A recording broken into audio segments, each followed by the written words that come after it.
Bonjour, merci de vous joindre à moi aujourd'hui pour parler de comment transformer les données brutes en informations exploitables qui vont amener de la valeur à votre organisation.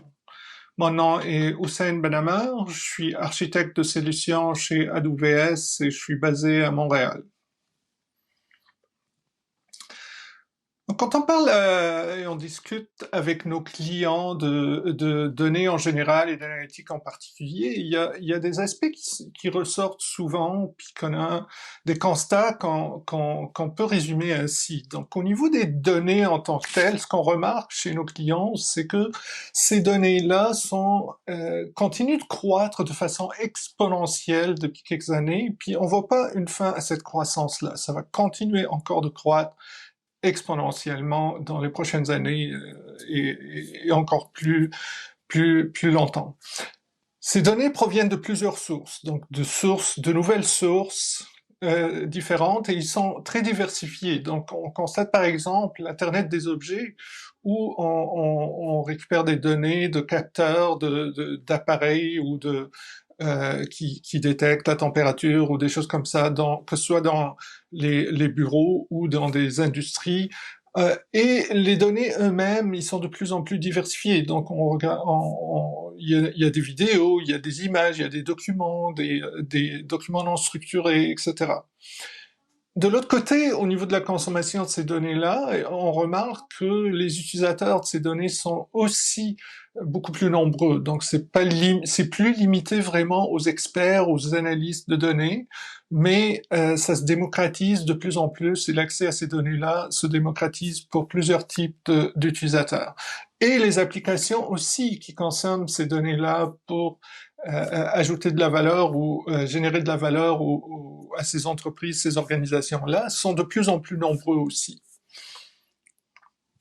Donc avant d'aller plus loin, je voulais vous parler d'un exemple frappant d'un des clients de AWS qui est Moderna. Vous en avez sûrement entendu parler. Donc Moderna est un des fabricants créateurs d'un des vaccins ARN messager.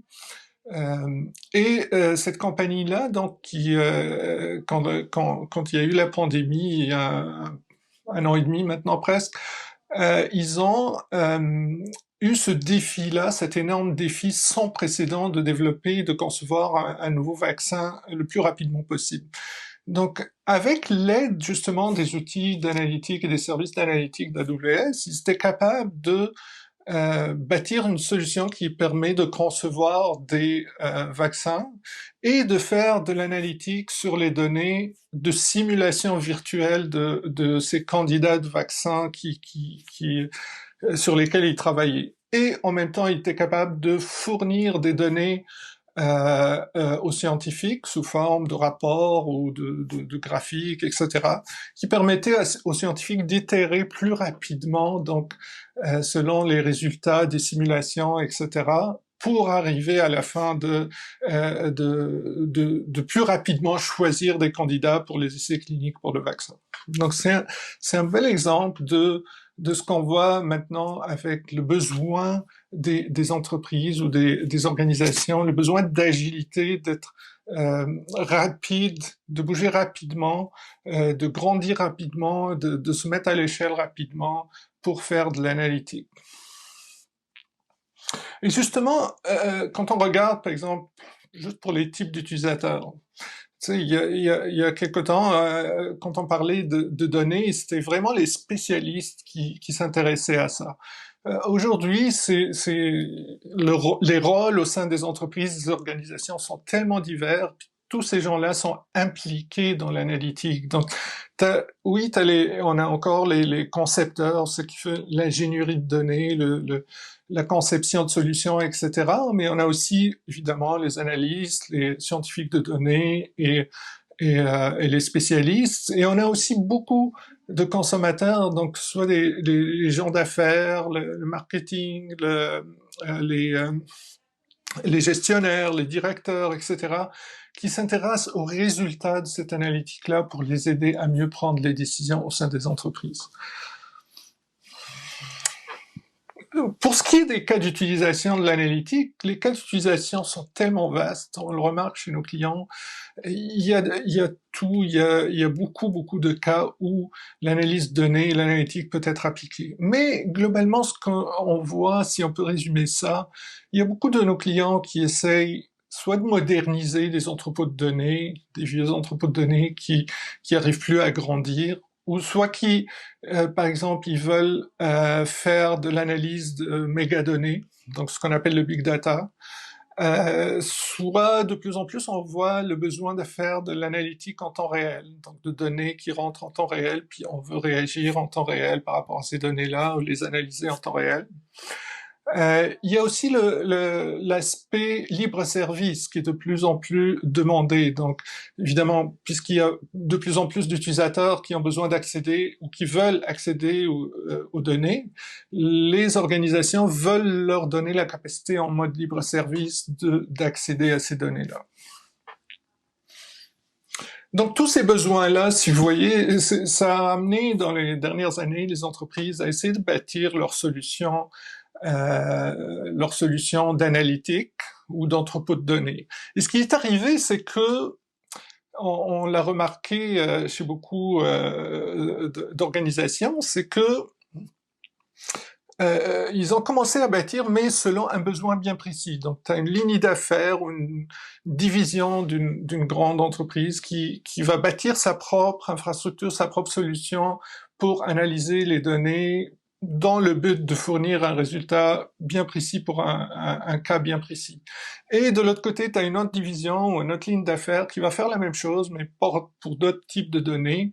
Et on se retrouve à la fin avec ce concept de silos de données qui sont isolés, puis qui ne se parlent pas entre eux. Donc la main droite sait pas ce que la main gauche elle fait, et puis ils peuvent pas communiquer. Et ça rend l'analytique globale, la vue 360 de l'organisation, de l'entreprise très difficile. Évidemment, quand la donnée est distribuée comme ça, c'est difficile de bâtir par-dessus des solutions efficaces. Ça a amené petit à petit les entreprises et les organisations à aller vers le concept de lac de données. Donc on s'est dit, on peut pas faire grand-chose avec des silos comme ça, on va tout ramener dans un endroit centralisé.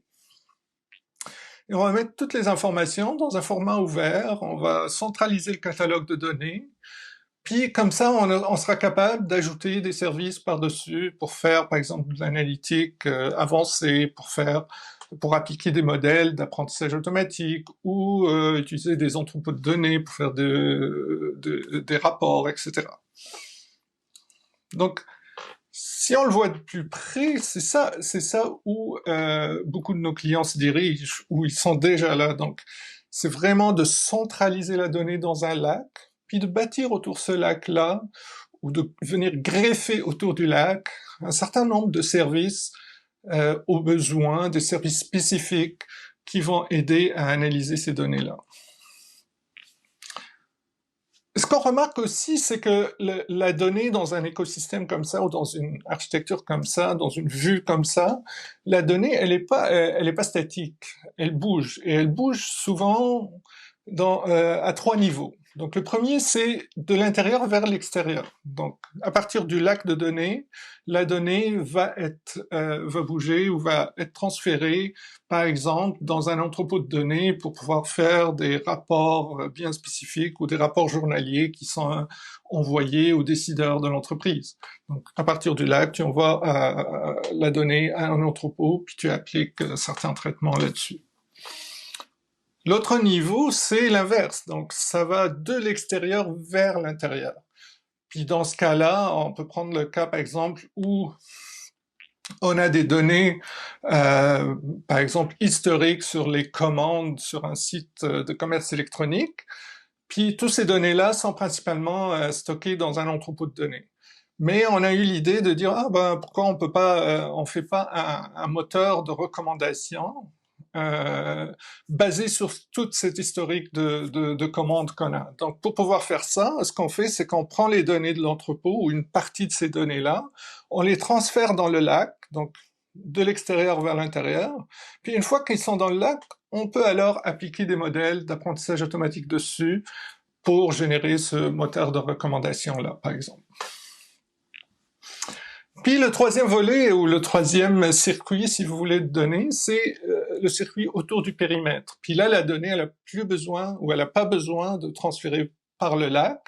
Donc, il y a des cas où certains clients, ils vont transférer les données, par exemple, d'une base de données relationnelle, des données d'un catalogue de produits, par exemple, vers un moteur de recherche de type Elasticsearch, par exemple, pour pouvoir rendre ce catalogue-là recherchable par les utilisateurs.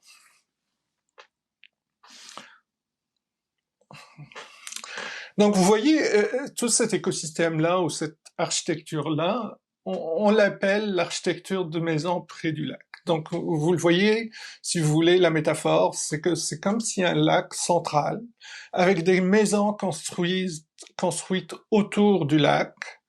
Toutes les maisons, elles ont des chemins qui mènent au lac, mais il y a aussi des chemins entre les maisons. Donc, le périmètre du lac, il y a comme un chemin où la donnée ou les données peuvent transiter soit de l'intérieur à l'extérieur, soit de l'extérieur à l'intérieur, soit autour du périmètre. Et avec cette architecture-là, les besoins des clients sont très clairs. Ce qu'ils veulent, ils veulent que le lac de données soit extensible, facilement mis à l'échelle. Je peux, quand mes données vont augmenter, la quantité va augmenter, je suis capable de mettre à l'échelle mon lac de données facilement. Je veux aussi être capable d'avoir accès à ces services-là. Donc les services du périmètre, au besoin, j'ai besoin d'apprentissage machine, il faut que j'ai accès rapidement, facilement à de tels produits, puis que ça s'intègre facilement avec mon lac de données aussi. Je veux être capable de déplacer les données aussi d'une manière très facile, très simple, que je les déplace encore une fois à l'intérieur, à l'extérieur, à l'intérieur, etc.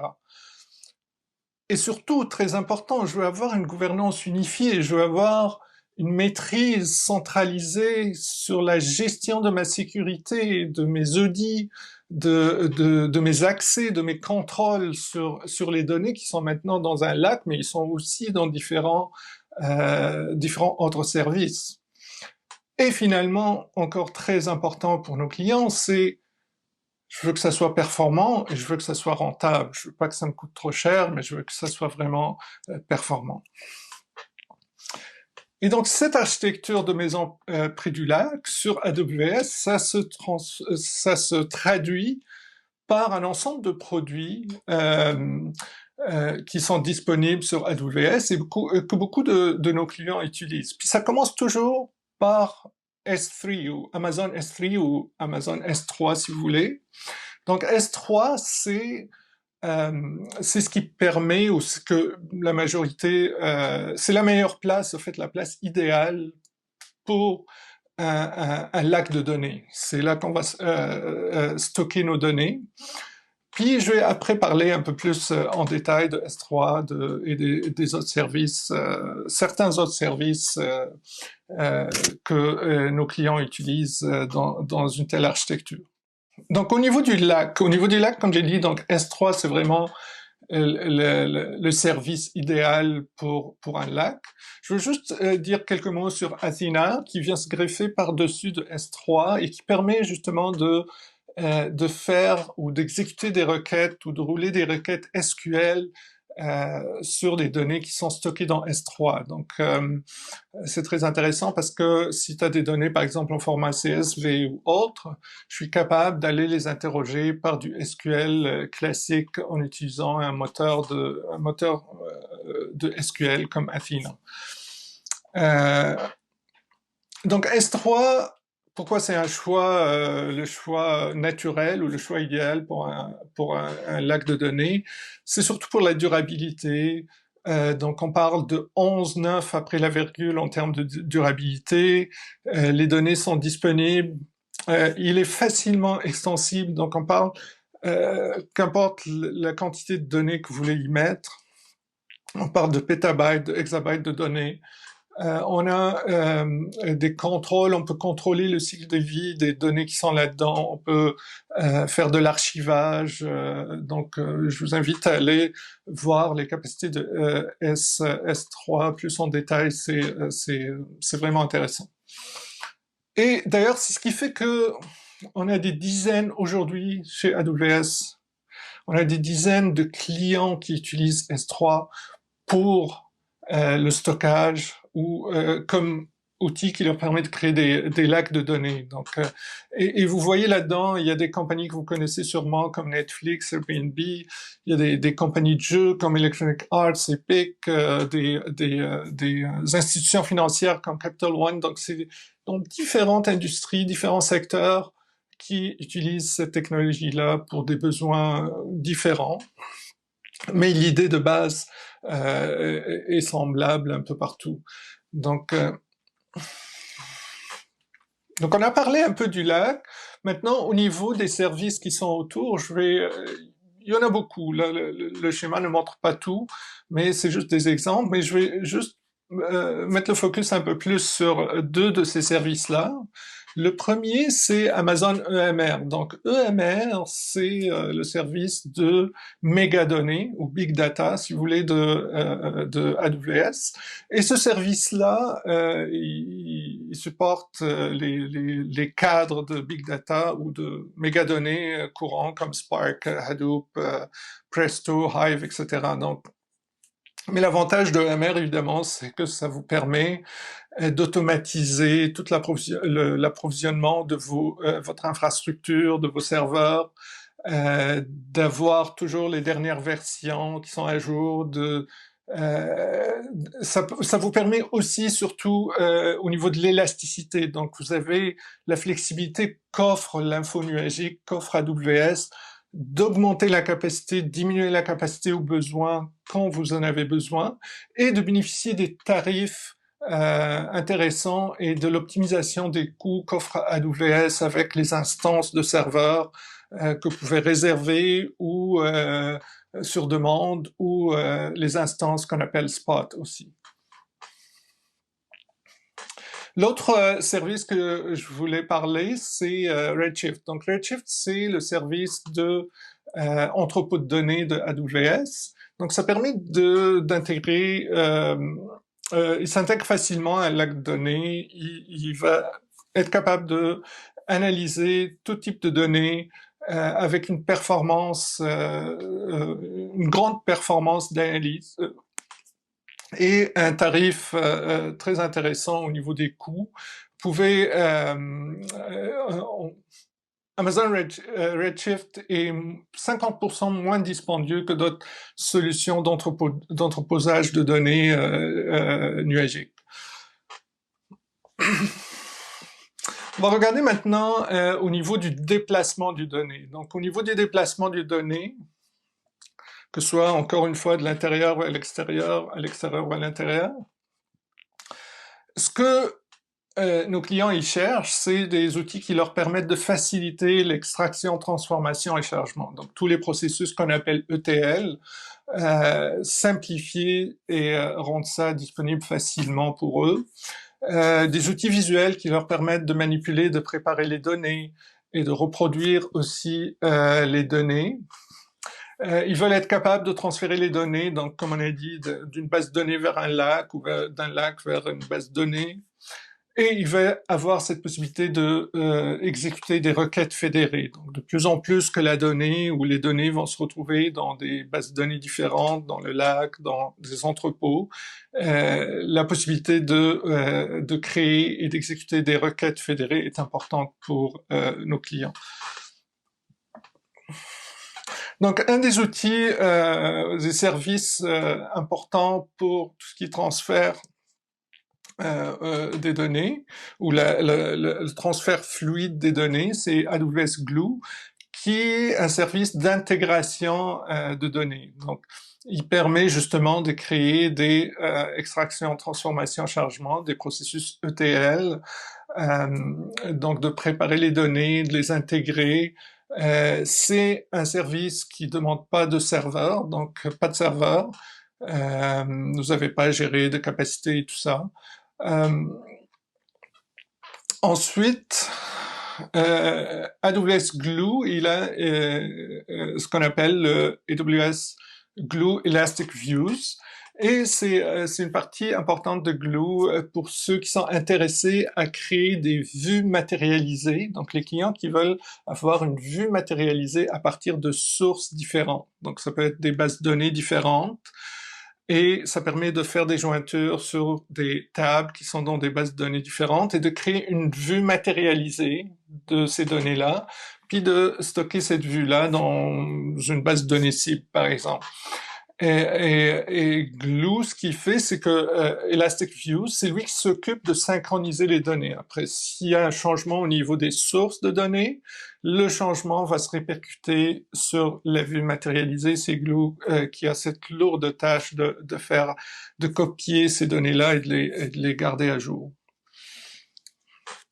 Au niveau des requêtes fédérées, il y a deux options. Donc, on a Athena qui est capable de faire, on en a parlé un peu avant, mais une des capacités d'Athena, c'est qu'il est capable d'aller interroger, comme on a dit, S3, mais il peut aussi s'intégrer avec d'autres sources de données, comme les bases de données relationnelles, pour faire des requêtes fédérées. Donc, Redshift aussi, il a cette capacité-là au niveau de l'entrepôt de données de faire des requêtes fédérées à partir de sources différentes. L'avantage d'une requête fédérée, c'est que on n'a pas besoin de copier les données. Donc les données, ils restent au niveau des sources de données, mais on est capable quand même de les joindre ensemble puis de générer le résultat à partir de sources différentes. Donc au niveau de l'aspect de la gouvernance unifiée, comme je l'ai dit tout à l'heure, c'est un aspect très important pour les clients en général. On veut s'assurer de la sécurité de nos données, évidemment. Et pour ça, le service AWS qui va nous aider là-dedans, c'est AWS Lake Formation. Donc Lake Formation, c'est vraiment fait pour ça. C'est fait pour centraliser la gouvernance et la sécurité d'une architecture de type maison près du lac. Donc le lac lui-même et tous les services qui sont autour dans le périmètre. Ça permet de définir des politiques, par exemple, de sécurité centralisée, des règles d'accès centralisées, et de les appliquer systématiquement à tous les services qui constituent notre solution ou notre architecture. Et ça permet aussi d'aller à un niveau de permission granulaire au niveau des colonnes pour dire tel utilisateur il a accès à telle colonne, à tel type de données, etc. Donc la gouvernance unifiée, ce que ça nous permet, c'est justement sécuriser les données, contrôler qui a accès à ces données-là, et aussi avoir des pistes de vérification, ce qu'on appelle le audit, être capable d'auditer qui a accédé à quelles données, à quel moment. Finalement, le dernier aspect, c'est la performance et la rentabilité. Donc, comme on a dit, c'est un aspect très important. Chez AWS, on continue, ce qu'on offre, c'est vraiment, au niveau de l'analytique, c'est le meilleur choix de l'industrie parmi le type d'instance que vous pouvez utiliser pour vos serveurs, pour faire de l'analytique. Donc, il y a un choix considérable qui vous permet de choisir la bonne instance pour le bon besoin. Il y a des interfaces de réseautique qui vont jusqu'à 100 gigas par seconde. Et ça, c'est très important aussi pour le transfert des données efficace et performant et pour faire l'analytique dessus. Au niveau des coûts, avec les instances EC2, les instances de serveur, on peut choisir si on prend des instances sur demande, on peut les réserver, on peut prendre des instances spot. Donc on a beaucoup d'options d'optimiser les coûts au niveau des instances. Et au niveau du stockage, on a les 5 niveaux de stockage dans S3. Et ça aussi, dépendamment du besoin, par exemple, si on remarque qu'on a besoin d'archiver des données, ça va nous coûter moins cher de les déplacer dans un autre niveau de stockage S3 que de les garder, par exemple, dans un S3 standard.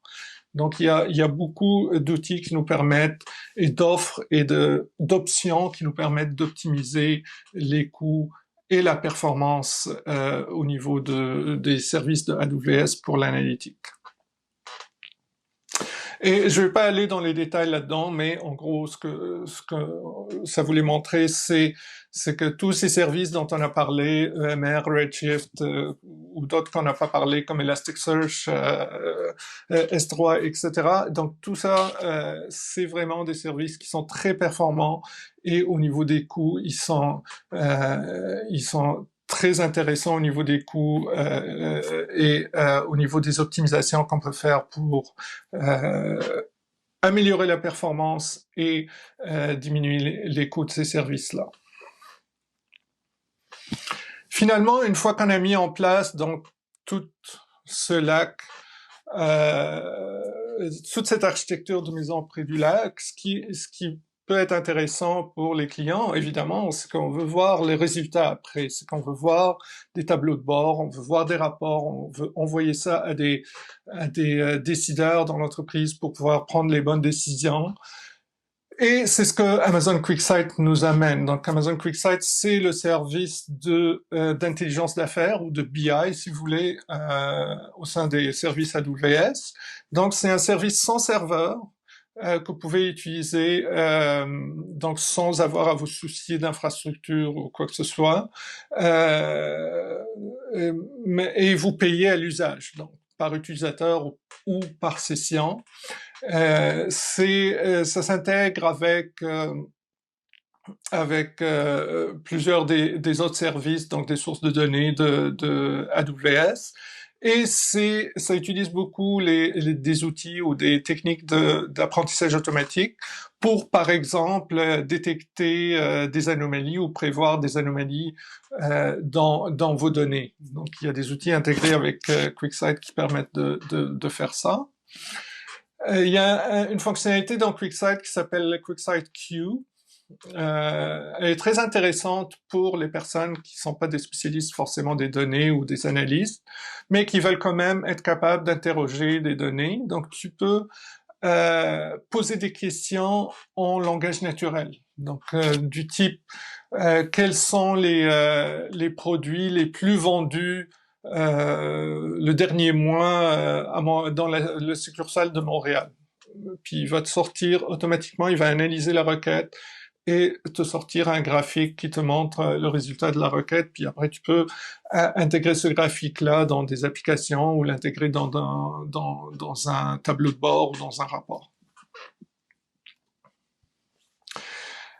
Et ce que je voulais dire ici, c'est vraiment on n'a pas fini d'innover, puis on va continuer d'innover sur tous ces volets-là. Donc le volet intégration des données, le volet déplacement des données, le volet gouvernance et le volet performance et coûts et rendement. AWS continue toujours d'innover. Ça, c'est juste un exemple de nouveaux services qui sont sortis, mais qu'on continue de sortir des nouveaux pour aider nos clients à atteindre leurs objectifs et réussir leur analytique de données.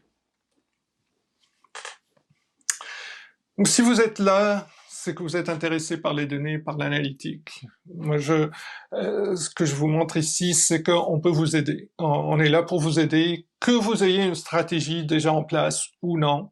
Si vous n'avez pas de stratégie, il y a des programmes chez AWS qui peuvent vous aider à définir votre stratégie de données. Si vous avez déjà une stratégie, vous avez besoin d'aide pour exécuter cette stratégie-là, on a aussi des labs, on a des programmes qui peuvent vous aider à le faire jusqu'à aller à définir une architecture, un prototype fonctionnel, voire jusqu'à la production. Finalement, encore une fois, si vous êtes là, c'est que l'analytique chez AWS vous intéresse, donc vous avez beaucoup de ressources pour vous aider à aller plus loin. Donc, vous avez des cours gratuits qui sont disponibles en ligne, que ce soit sur l'analytique en général, mais aussi sur certains produits spécifiques comme S3, Glue, Redshift, EMR. Il y a des cours qui se donnent aussi en classe, avec un instructeur expert qui vous fournit aussi des laboratoires que vous pouvez tester et jouer avec les produits et apprendre en faisant des labs. Enfin, si vous voulez développer votre crédibilité et avoir plus d'assurance dans vos connaissances et votre expertise avec les outils analytiques et les services de AWS, il y a la certification Data Analytics qui est spécifique pour l'analytics et le data. Si vous voulez aller plus loin, évidemment, on a aussi beaucoup de ressources disponibles, des labs, des livres blancs, des vidéos, etc., que vous pouvez trouver dans le lien que vous voyez ici.